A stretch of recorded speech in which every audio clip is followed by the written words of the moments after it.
Carlo Ancelotti নাকি অন্য কেউ ব্রাজিলের নতুন কোচ হবেন কে? কেন কার্লোই ব্রাজিলের প্রথম পছন্দ? আনচেলত্তি কি আসলে ব্রাজিলের জন্য সেরা কোচ? এই সকল প্রশ্নের উত্তর দেব আজ। চিরপ্রতিদ্বন্দ্বী আর্জেন্টিনার কাছে 4-1 বিধ্বস্ত হয়েছে ব্রাজিল। সেই ম্যাচটা কোনো প্রকার প্রতিরোধী গড়ে তুলতে পারেনি, যেন ফিরিয়ে এনেছিল 2014 সালের সেমিফাইনালের স্মৃতি, যেই ম্যাচে জার্মানির কাছে 7-1 হেরেছিল 5 বারের বিশ্ব চ্যাম্পিয়নরা।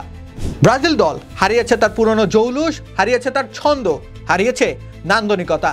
মাঠে দলটাকে দেখলে মনে হয় বড্ড বেশি ছন্ন ছাড়া। তারকায় ঠাসা দলটার কেন এমন দুরবস্থা? ব্রাজিল দলে কখনোই আসলে খেলোয়াড়দের সংকট ছিল না।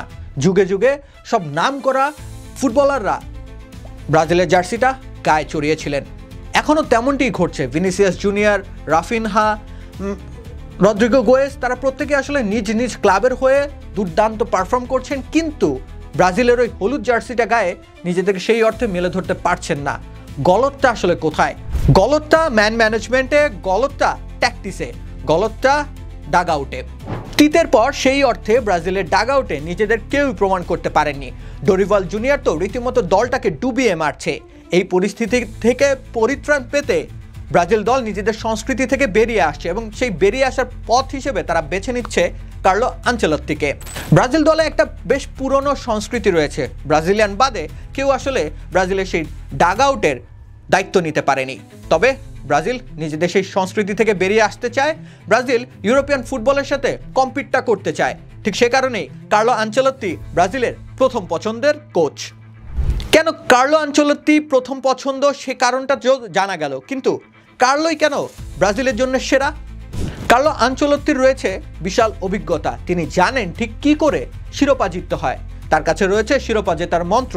ঠিক সে কারণে ব্রাজিল দলে এই মুহূর্তে কার্লো আনচেলত্তি হতে পারেন সেরা পছন্দ। বাকি সবার চাইতে কার্লো আনচেলত্তিকে এগিয়ে রাখছে তার ম্যান ম্যানেজমেন্ট। তিনি এই বিশ্ব ফুটবলের তাবড় তাবড় তারকা ফুটবলারদের সামলেছেন। দলে থাকা একাধিক তারকাকে তিনি ম্যানেজ করে মাঠে নামিয়েছেন এবং শিরোপা জিতেছেন। তার উৎকৃষ্ট উদাহরণ হতে পারে রিয়াল মাদ্রিদ, তার উৎকৃষ্ট উদাহরণ হতে পারে এসি মিলান। কার্লো আনচেলত্তিকে বেছে নেওয়ার তৃতীয় কারণ হচ্ছে তার আয়ত্তে থাকা ইউরোপিয়ান ট্যাকটিক্স। বিগত বিশ্বকাপগুলোতে দেখা গেছে অধিকাংশ সময়ই নকআউট পর্বে ব্রাজিল বাদ হয়েছে ইউরোপিয়ান দলদের এগেনস্টে। সেই ইউরোপিয়ান কালচারের সাথে, ইউরোপিয়ান ট্যাকটিক্সের সাথে ব্রাজিল কোনোভাবেই কম্পিট করতে পারেনি সাম্প্রতিক সময়ে। ঠিক সে কারণে কার্লো আনচেলত্তি হতে পারেন দ্য মাস্টার মাইন্ড। তিতের বিদায়ের পরপরই আনচেলত্তিকে নিজেদের ডাগ আউটে নিয়ে আসতে চেয়েছিল সেলেসাওরা, কিন্তু সে সময় রিয়াল মাদ্রিদ ছাড়তে চাননি আনচেলত্তি। তবে এবার সম্ভবত সম্ভাবনাটা খানিকটা বেশি। আনচেলত্তি সময় চেয়েছেন ক্লাব ওয়ার্ল্ড কাপ পর্যন্ত। এবছরের জুন জুলাইতে হবে নতুন ফরম্যাটের ক্লাব ওয়ার্ল্ড কাপ। সে পর্যন্ত রিয়াল মাদ্রিদেই থাকতে চান কার্লো আনচেলত্তি এবং অন্য কোনো কিছু নিয়ে তিনি ভাবতে চান না। ক্লাব ওয়ার্ল্ড কাপের পরই তিনি সিদ্ধান্ত নেবেন তিনি ব্রাজিলের কোচের দায়িত্ব নেবেন কি নেবেন না। ততদিন অবধি ডোরিভাল জুনিয়রকে সামলাতে হচ্ছে ব্রাজিলের ডাগ আউট, ততদিন অবধি ডোরিভাল জুনিয়রকে সামলাতে হচ্ছে ব্রাজিলের ড্রেসিং রুম।